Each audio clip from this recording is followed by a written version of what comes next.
And he will place the sheep on his right, but the goats on the left. Then the king will say to those on his right, "Come, you who are blessed by my Father, inherit the kingdom prepared for you from the foundation of the world. For I was hungry and you gave me food. I was thirsty and you gave me drink. I was a stranger and you welcomed me. I was naked and you clothed me. I was sick and you visited me.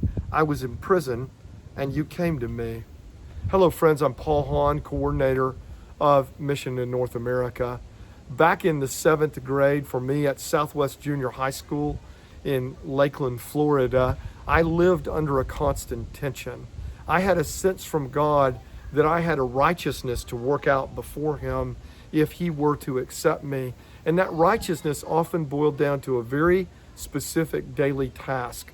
Could I, at the end of period 4, physical education, when everybody would leave all the equipment on the field as the bell rung, could I pick up all the equipment, bring it into the coach's office, grab my books out of my locker, and somehow make my way back to the other end of campus and get to period 5, Mr. Howe's band class, on time and not get demerits from him? If I could execute that, following Coach Anderson's orders and getting all the equipment in and getting to Mr. Howe's class on time, I felt as though God were pleased with me. I had merited righteous standing before Him. As crazy as that sounds, that's what it all boiled down to me as a 7th grade boy.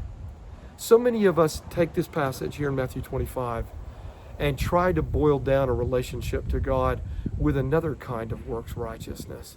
That sense that we have to become sheep by visiting enough prisoners or riding enough prisoners, by feeding enough hungry around us through ministries, or by giving handouts to those we see in need, by visiting enough sick people or caring for those in need around us enough. And if we measure enough, if we score high enough on a scale of 100, then God is pleased with us and we prove that we are His sheep. When we look at this passage in light of the whole Gospel of Matthew, in light of the whole Gospel narrative, what do we learn? That Christ is our good shepherd who lays down His life for His sheep. He knows His sheep.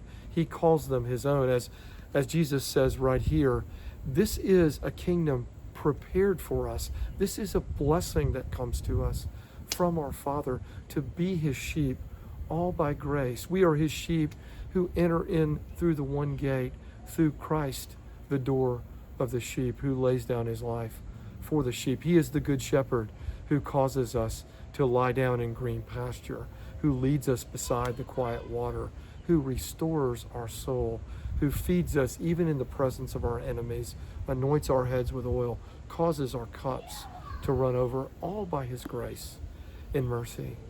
But living as His sheep by grace, we become sheep who are marked in these ways in Matthew 25, who care for the poor, because God has cared for us in our poverty, who clothe the naked and feed the hungry, because we are clothed in His righteousness and fed from the banquet of His table, of His love and His mercy, at the Lord's table week by week, and at the table of His gospel day by day and moment by moment.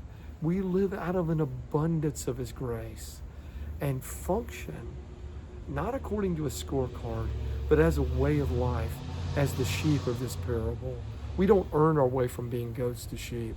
We are made sheep by grace, and we live as His sheep. Interestingly, as the parable unfolds, right, what do the sheep say back to the king? Well, we never knew we were doing these things. We never saw you there, Jesus, or saw that we were doing these things. And Jesus says, well, you did them as a way of life. And when you did them to the least of these, you were doing this as unto me.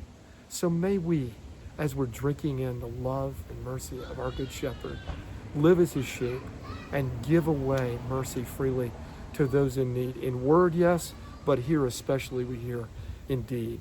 We have a seminar we're offering you this week, this Thursday, July 30th, as we revamp and start again our M&A webinars on COVID, mercy in the time of COVID. How do churches and Christians be radically rich in mercy in this season of COVID and beyond? Randy Neighbors will be leading this seminar on mercy in the time of COVID. He'll have a panel with him. I'll be joining along. Please come sign up for that. You can sign up on the M&A website or check that out on our other platforms of Instagram, Twitter, and Facebook.